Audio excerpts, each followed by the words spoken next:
He's 1,000% right, but I'm not sure that it matters. What I want to hear from prominent leaders on the left is vision, vision, vision.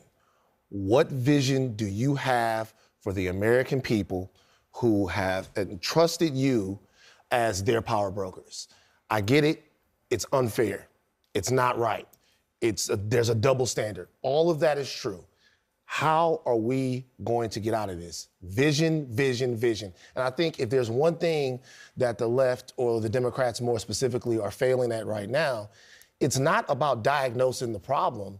It's not about looking into the hole. It's about getting shovels to put the dirt back in and tell people how they're going to be able to sleep soundly on that turf. So while I agree with the former president, I agree with President Obama, I just want to hear the Democrats give us the diagnosis for how this is supposed to go. But what is the vision? Like, I think that's what the problem is. I don't think there's an agreement on what the vision should be for the Democratic Party. I think some people think it should be over here to the left, and some people think the party needs to come back to the center. That's how it's always been for both parties. I mean, the Republican Party has the same civil war, and it's going to get a lot tighter right now. We're still living in the Bernie fan, Hillary fan civil war.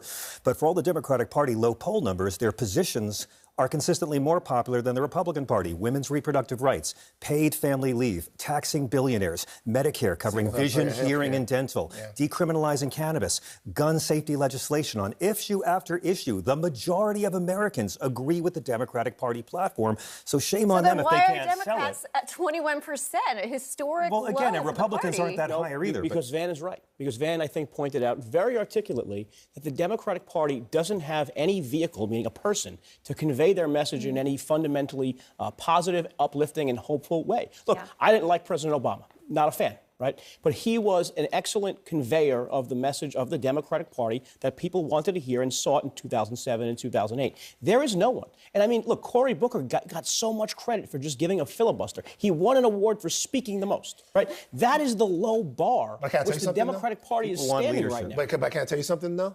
That actually cut through.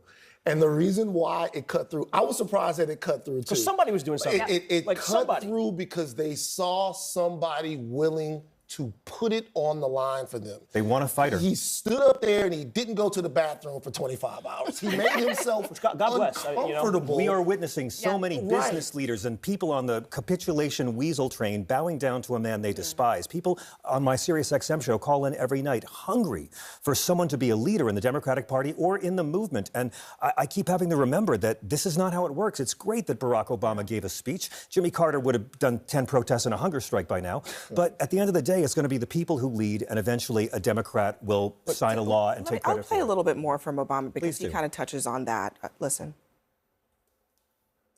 Easy during most of our lifetimes to say you are progressive, or say you are for social justice, or say you're for free speech, and not have to pay a price for it. And now we're at one of those moments where, you know what, it's not enough just to say you're for something. You may actually have to do something and possibly sacrifice a little bit. Yeah, I mean, it's to your point, but I think it's a couple things for Obama and for the Democrats. One, there a lot of performativeness over the last few years probably needs to go by the wayside. But the other thing is that you listed a bunch of issues that are very popular, but Democrats also ignored the other things that are very important to Americans, like the cost of living and physical safety. You think the Biden administration ignored the cost of living for working class people? Yeah. Yeah? Yeah, I think the voters. So that's what the voters say. Every poll the voters. imaginable.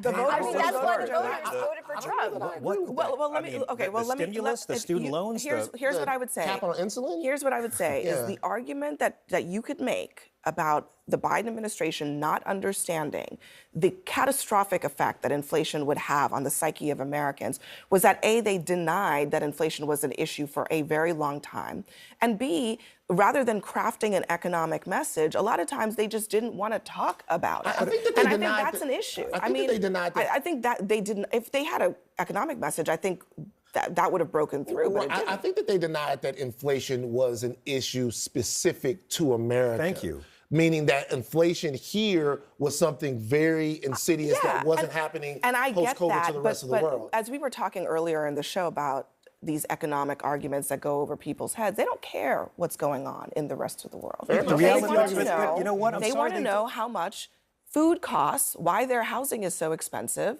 and do they feel safe in their Absolutely, homes. But the reality is that the U.S. has lower post-COVID inflation than all of our G7 I allies, get and the that. Biden But White that's House the- wasn't that's the able to attitude sell that that- reality.